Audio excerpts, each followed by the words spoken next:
Welcome back to Banging the Can, the Houston sports show that does not apologize for championship rings and tings, presented by Bolen Media. I am Ross Bolen, and... Shit, them boys is having the time of their lives. After sweeping Philadelphia in a 3-game series during which the Phillies scored 1 total run in 27 innings of play, the Astros now hold a 6.5-game division lead over the Mariners and are 48-33, which is the second-best record in the American League behind the 51-win Detroit Tigers. Across the entire MLB, they trail only the Detroit Tigers and the Los Angeles Dodgers, the latter of which also has 51 wins on a $337 million payroll. That's roughly $117 million more than the Astros, just for the record. And look, coming into this season, a lot of people thought the Astros were done. Especially trading away Kyle Tucker and watching Alex Bregman walk out the door. People thought the run of dominating the division and making the playoffs every year was over, so on and so fucking forth.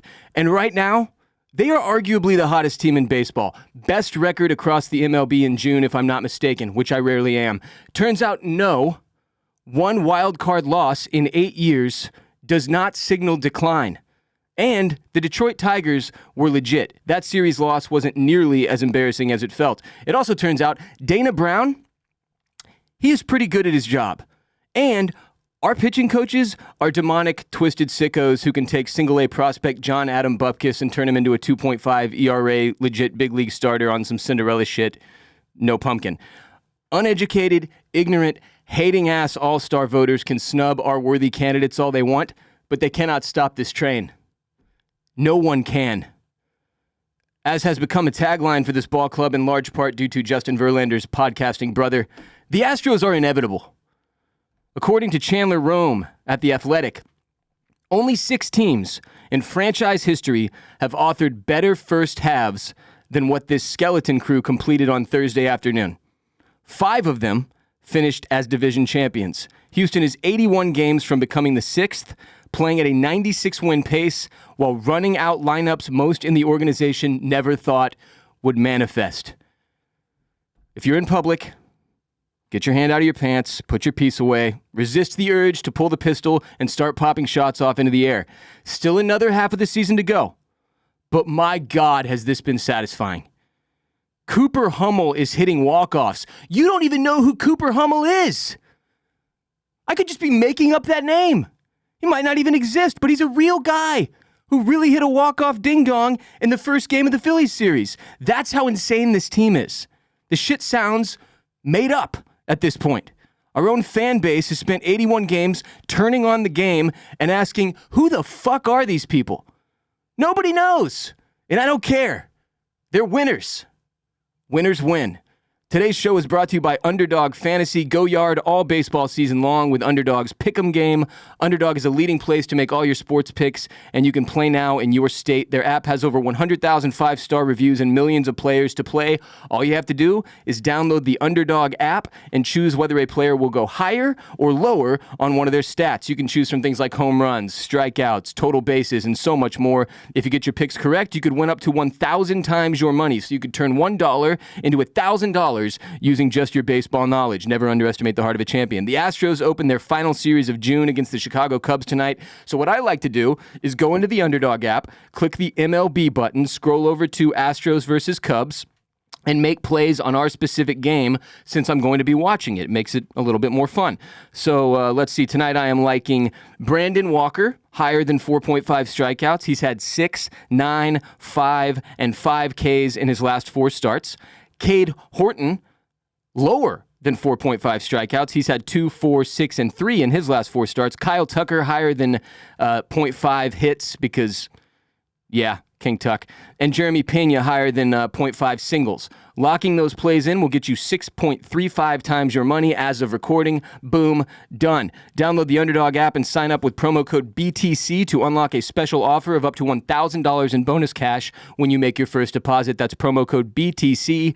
Must be 18 plus, 19 plus in Alabama and Nebraska, 19 plus in Colorado for some games, 21 plus in Massachusetts and Arizona, and present in a state where Underdog Fantasy operates. Terms apply. Concerned with your play? Call 1-800-GAMBLER or visit www.ncpgambling.org. In Arizona, call 1-800-NEXT-STEP or text NEXT STEP to 53342. In New York, call the 24/7 Hope line at 1-877-8-HOPE-NY or text HOPE-NY. So, halfway through the season, the Astros have their best record since they were 53-28 in 2022, and we all know what happened in 2022. Ship, remember how annoying it was the last couple seasons when the Astros couldn't win a game at Minute Maid Park to save their lives? Remember? You remember. It was terrible, especially in the postseason. It was god-awful. We probably should have at least one more ring. If we could put together some freaking home wins in 2023, that would very likely be the case. Not enough people are talking about how the Astros no longer suck at home. The Astros are 17-4 at home over their last 21 games. 17-4 over their last 21 home games. 30-13 on the season at Daikin Park. Best home record in the American League. The bad times are over. Maybe it was Minute Maid that was cursed. We suggested, as fans, multiple times over the course of the past couple seasons, that perhaps it was time to burn down the stadium and start anew. They were doing shit like painting over the batter's eye multiple times in a season, trying to figure out what it was that was keeping this team that otherwise looked good offensively on paper from producing at home. It was incredibly, incredibly frustrating. It was haunting all of us. Going into this season, you had to be thinking, please God, not again. And fortunately, Daikin has the vibes. Respect the air conditioning and refrigeration system vibes because they are working. We were all pissed when Minute Maid went away and it became Daikin. It was like, what is this generic Chinese air conditioning and refrigeration shit? Fuck that. Respect it. Daikin is working. The vibes are strong. We are winning at home at an incredible pace. Love it. And again, the Astros are doing this with 7 starting pitchers on the injured list. 7 starting pitchers on the IL. They're doing it without Yordan Alvarez as well. The Astros IL right now could legitimately field a team that competes against the bottom dwellers of Major League Baseball. And yet they have overcome every single one of those injuries to produce at the level that I don't think many of us thought they would this season. Even if you love the Stros and you're eternally optimistic, you couldn't have seen this first half of the season coming. Not the way that it has anyway, which is hard. It has come hard and fast. And somehow, none of those injuries have mattered because our healthy arms, Hunter Brown, Framber Valdez, a grab bag of random minor league starters most Astros fans are still struggling to learn their names, plus Brian Abreu, Josh Hader, absolute flamethrowers. Hunter Brown has baseball's lowest ERA, 1.74. Fourth lowest by an Astros pitcher in his first 16 starts of a season behind Nolan Ryan in 1981, Roger Clemens in 2005, and Justin Verlander in 2018. So the discussion over whether or not Hunter Brown could grow into being the ace and fulfilling the potential that the Astros front office and fans saw in him, that conversation is over. It has happened. I was wrong. Hand up, both hands up. I was wrong about Hunter Brown when a couple of seasons ago I said it was maybe time to move on and find someone else that could be our next prospect turned ace. He is the guy. He is the guy. And if you stand over the plate and he hits you by accident and you talk shit, he will fight you. Love Hunter Brown. Love what he's been able to do. Total freak show. No Philly reached second base in his 7 innings last night. No one got to second base. Freak show. Framber Valdez has a 2.88 ERA. He's in a contract year. We're probably not going to pay him. Enjoy the last half of Framber Valdez, last half of a season of Framber Valdez that we will have as Astros fans after the All-Star break, because he will be missed. He has been phenomenal. He has got his head screwed on straight. And when he has his stuff, which is still not every game, but it's more often than not at this point this season, nearly unhittable. So many ground balls. Josh Hader has converted all 21 of his save opportunities, 21 in a row, to tie a franchise record. Enormous. It was really scary when we gave Hader all that money last season and demoted Ryan Presley, and it did not work. And going into this season, that was one of the biggest question marks for this ball club. Is Josh Hader going to be the guy that we thought he was when we signed him? And guess what? He is. That's another huge check mark. Another thing that has worked out in our favor. Brian Abreu has a 1.72 ERA. The bullpen is phenomenal. Phenomenal. On Wednesday night, the Astros shut out the Phillies by rolling out 5 left-handed pitchers in the same game, making them only the third team in MLB history to use 5 or more lefties and 0 righties in a single game. Also done by the 2023 Marlins and the 2008 Blue Jays. If you got to watch that one, that was fun. I have never personally seen that before. I've never watched a game where every single pitcher on one team, 5 deep, were all lefties. It was crazy. That's how deep the Astros pitching staff is. And again, massive credit to the coaches. I don't know what we're paying our pitching coaches, but it's not enough. It's not enough. Shout out to Joshua Miller and Bill Murphy. Jeremy Pena continues to crush, raking with a .324 average, 40 RBIs, 11 dingers, 871 OPS. The kid has grown to a man right before our eyes this offseason. Not enough can be said about Jeremy Pena. He is a god. Now, unfortunately, very unfortunately, I should say, Jeremy switched his representation to Scott Boras in the middle of extension talks with the Astros, which might now be fucked. Which is really the only negative thing you can say about the Astros this week. The only negative piece of news to come out this week is that Pena is now represented by the much maligned Scott Boras. And look, it's not always bad when one of our players is repped by Boras. Jose Altuve famously is repped by Scott Boras. But Jose Altuve went into those contract talks telling Boras, I don't want to go anywhere else. I'm not looking to go secure maximum money with some dipshit losing team. I want to stay here. This is my home. This is the culture I've created. I want to continue it and finish out my career here in Houston. So that was a different circumstance than, say, Alex Bregman, who was repped by Boras.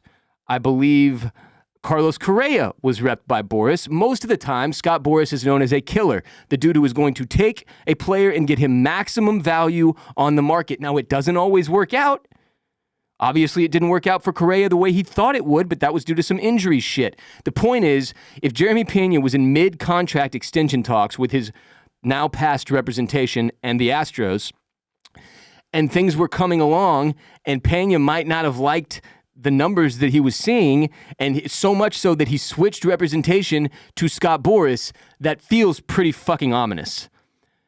It feels like we might have to wave bye-bye to Jeremy Pena longer term as well, which stinks, but I'm pretty sure we have him under contract through at least through next season, if I'm not mistaken. So, yeah, that's the bad news this week, but it's drowned out by a shitload of good news. And frankly, in baseball, as we have learned as Astros fans, you take every season individually. You don't really build the same way that you do in the NBA or in the NFL, where you want to keep your core and make sure that we see guys walk out the door every single year, and this franchise keeps plugging the holes, keeps finding a way to maintain the winning culture, and that is what has made being an Astros fan in this past really decade at this point so fucking enjoyable.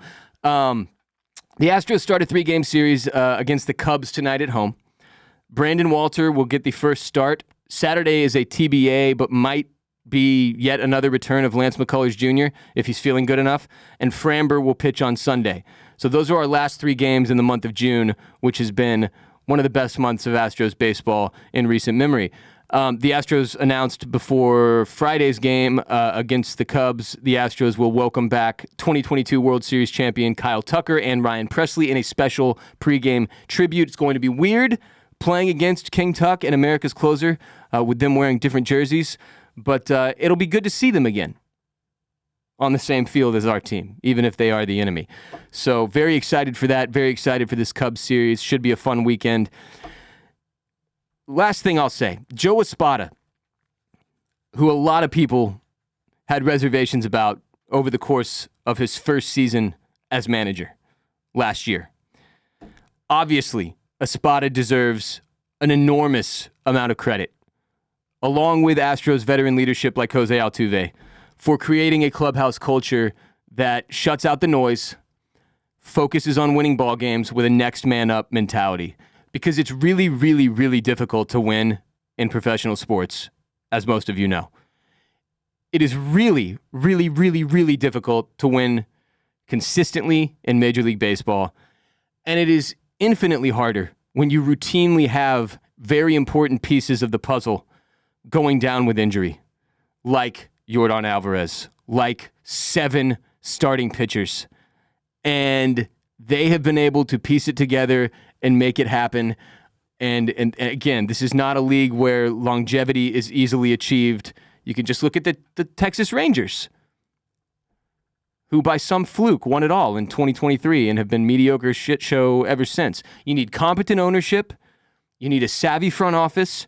You need people who understand what it takes to cultivate unity and a roster that is on the same page and buying in with the same mission day in and day out. And the Astros have done that consistently for many, many, many years in a row now. Sustainability is at the heart of the brand of baseball that the Astros have been playing under Jim Crane's ownership. And as fans, we should be eternally grateful for what we have been able to witness here for 8 straight seasons. Now, the one other piece of the puzzle that I mentioned last week is that the trade deadline obviously could be interesting this season, mainly with regard to Framber Valdez. But considering the results of the first half of the season, I, having no insider information, find it extremely unlikely that we trade Framber at this point, because you've got a window here that just by some miracle of God continues to remain open. No matter how many times fate seems to try to slam it shut, it stays open for the Astros. And I don't think you want to do anything to risk that. I don't think you want to bet long-term. I don't think you want to overvalue the future and what you could potentially get back for Framber over winning right now. If internally they believe they've got a shot at another World Series run this season, which right now they fucking have to, there's just no way they don't have that belief. We're not even healthy and we're cruising. Then you don't sell the farm for future. You just don't. So I'm not as worried about it as I was a few weeks ago. Let me put it that way. Because I felt like a few weeks ago, there's been all this chatter of like, well, we want to get another left-handed batter, and that's one of those things, one of those elements in baseball that gets talked a lot about. You want to have a balance, some sort of a balance between righties and lefties as far as offense goes. And it's just a math thing. That's one of those, like, analytics nerds love this shit. Like, you want to have lefties for when they've got their lefty coming out of the bullpen or whatever. And I get it. I get it from like a point blank logic standpoint. I understand that the math nerds are out there mathing with their calculators and have their reasoning, but it doesn't feel that important. Certainly not enough to move on from your number 2 pitcher, Framber, now our inarguable number 2 behind Hunter Brown, during a season which you are really defying the odds, shocking a lot of people, and putting together what could be another deep playoff run, fingers crossed. We'll see how things shake out. But yeah. So I had to sprinkle in a little bit of, suspicion, potential negativity. But I don't know. We'll see. We'll see what Dana Brown does. At this point, he has earned my trust. The fact that they've been able to cobble this roster together all season long without much trouble, I'm not going to complain. Whatever they do, I'm not going to complain. But I don't think it makes a whole hell of a lot of sense to remove one of the key pieces of your pitching staff that has already been extremely dinged up all season long and do so with your eye on future assets. So that's just where I stand. I want to announce, starting this week, because today is Friday and this is a new episode, I know there's been a lot of inconsistency as far as how often this show drops. Starting now, we will be doing episodes Monday and Friday every week. Monday and Friday. Sometimes I'll be talking about the Rockets and what's going on with the offseason and the Kevin Durant signing when it becomes official on July 6th, and whether or not there are any other pieces that the Rockets end up bringing in, what Rafael Stone is up to. a lot of the time over the next few months, obviously leading up to football season, I'll be talking Astros and what's going on with the Stros. But Mondays and Fridays, mark your calendar. If you're watching on YouTube, hit the subscribe button, hit the like button, leave a comment, tell your friends and family about Banging the Can, the most unapologetic sports show in Houston, and follow us on social media at Banging the Can, on TikTok, on Instagram, on Twitter, on Threads, at Banging the Can. Mark those calendars, Monday and Friday. Come back. If you're listening on Apple Podcasts or Spotify or one of the podcast platforms, know that this is, by and large, a visual show. We have a lot more people on YouTube than we do on audio for a reason, because our producer, Kade Orris, does a great job giving visuals to go along with the show. We've got a cool set here at Bolen Media with all types of Astros memorabilia and Rockets memorabilia, bobbleheads and such, and sports shit. I've got a fucking boxing glove up here. So if you're listening to the show and you've always listened to the show, you've never checked out youtube.com/@bangingthecan, go do that. Watch this episode. And please, please, please share our show with people you know who also love the Astros, Rockets, and Texans, as those are the three main teams we focus on year-round. Support our sponsors. Download the Underdog app and sign up with promo code BTC to unlock a special offer of up to $1,000 in bonus cash when you make your first deposit. That's promo code BTC. Terms apply. See details. Check out Bolen Media's other programming. We've got the Ross Bolen podcast. If you want more from me, I also do another show called Oysters, Clams, and Cockles, where we cover the best in TV and movies. We've been doing so for 9 years now. Me and another Houston born and bred, Barrett Dudley, is my co-host on Oysters, Clams, and Cockles. What we will start coverage of next week is The Bear Season 4. Check out Oysters, Clams, and Cockles wherever you enjoy Banging the Can.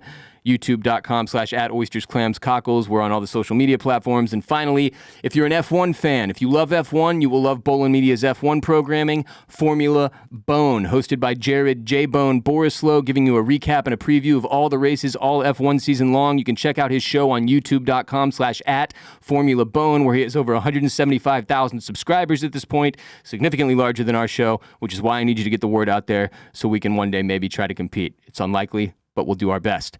Formula Bone on social media, at Formula Bone on TikTok, Instagram, Twitter, and Threads. If you're an F1 fan, you will love Formula Bone. I am Ross Bolen. You can follow me on Twitter and Instagram at WRBolen, WRBOLEN. I'll be back soon, Monday, with more. Until then, H-Town, stay down.